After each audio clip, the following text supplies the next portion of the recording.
में दलितों की बारात पर आतंकवादियों का पथराव, मंडप बना अखाड़ा, घोड़ी चढ़ने पर घमासान, जाटा भाइयों की बारात पर हमला, खाकी भी बनी भक्षक। शादी के मंडप में घुसी पुलिस, महिलाओं पर बरसाई लाठियां, चंद्रशेखर आजाद भड़के।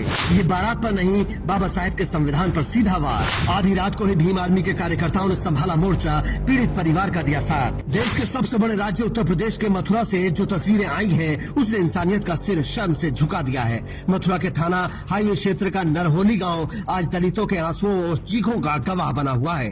दो सगे जाटा भाइयों की बारात सजती है, खुशियों के गीत गाए जाते हैं, लेकिन कुछ लोगों की बीमार और जातिवादी मानसिकता को एक दलित का घोड़े पर चढ़ना बर्दाश्त नहीं होता। खुशियों के मंडप को नफरत के पत्थरों से पाट दिया जाता है, जाति सूचक गालियां दी जाती हैं, हमला किया जाता है। इस घटना की भनक मिलते ही आजाद समाज पार्टी के मुखिया चंद्रशेखर आजाद और कार्यकर्ता भड़क गए। भीम आर्मी और आजाद समाज पार्टी की टीम आधी रात को ही जमीन पर उतर आई। कार्यकर्ताओं ने बिना वक्त गंवाए सीधे मौके पर मोर्चा संभाला और प्रशासनिक अधिकारियों को घेर लिया।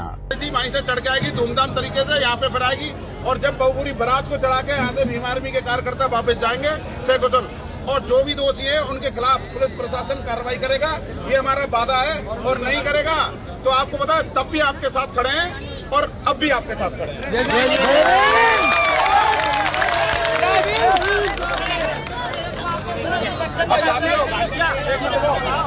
आप देखिए, जब मैंने क्या कहा था, मैंने एक बात में बात करना पड़ गई, जो स्टार्टिंग हुई है उसमें कार्रवाई होगी।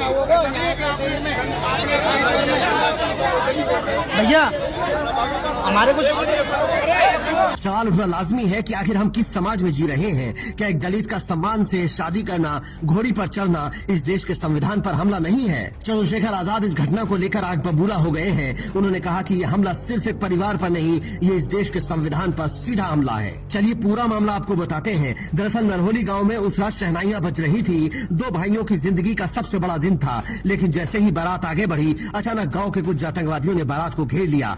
आतंकवादी, जी हाँ, चंद्रशेखर आजाद ने इन्हें ठीक नाम दिया है, क्योंकि जो जाति के नाम पर आतंक फैलाए वो आतंकवादी ही है। उन्होंने बारात पर पत्थरों की बारिश कर दी, महिलाओं को दौड़ा दौड़ा कर पीटा गया, दूल्हे को घोड़ी से उतारने की कोशिश हुई। कसूर सिर्फ इतना था कि शोषित समाज का युवा आज सिर उठाकर ठाठ से अपनी शादी करना चाहता था। सदियों से जो समाज कुचला गया, आज जब वो बराबरी का हक मांग रहा है तो इन आतंकवादियों का अहंकार चोटिल हो जाता है। इस घटना में जो हुआ वो तो शर्मनाक था ही, लेकिन इसके बाद जो पुलिस ने किया, उसने न्याय व्यवस्था के जनाजे को सरेआम निकाल दिया। जिस पुलिस को रक्षक होना चाहिए था, वो पुलिस उस रात भक्षक बन गई। आरोप है कि पुलिस न्याय देने नहीं बल्कि पीड़ितों को ही कुचलने आई थी। शादी के पवित्र मंडप के अंदर जहां बेटियां विदा होने वाली थी, वहां पुलिसकर्मी जूते पहनकर घुस जाते हैं। बारातियों को रोती हुई महिलाओं को लाठियों से पीटा जाता है। बिना किसी महिला पुलिसकर्मी के पुलिस वाले दलित महिलाओं पर लाठियां बरसाते हैं। क्या यही कानून का राज है? क्या यूपी पुलिस अपराधियों के सामने बेबस है और दलितों के सामने शेर बन जाती है?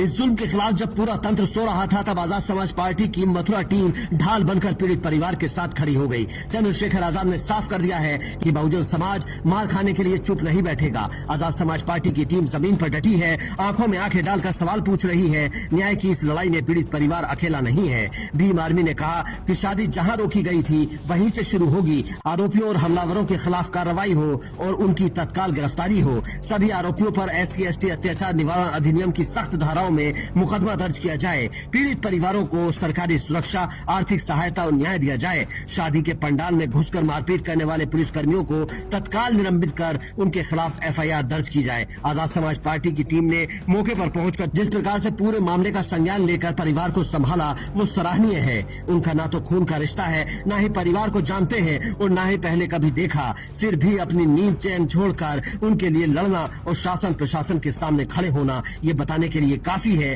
कि चंद्रशेखर आजाद ने समाज को क्या दिया है। लेकिन सवाल यह है कि कब तक दलित समाज को अपनी खुशियों के लिए पुलिस के पहरे या किसी राजनीतिक पार्टी के मोर्चे का इंतजार करना पड़ेगा? क्या इस देश की मिट्टी पर एक दलित का अधिकार सवर्णों से कम है? Bureau report, Indian news.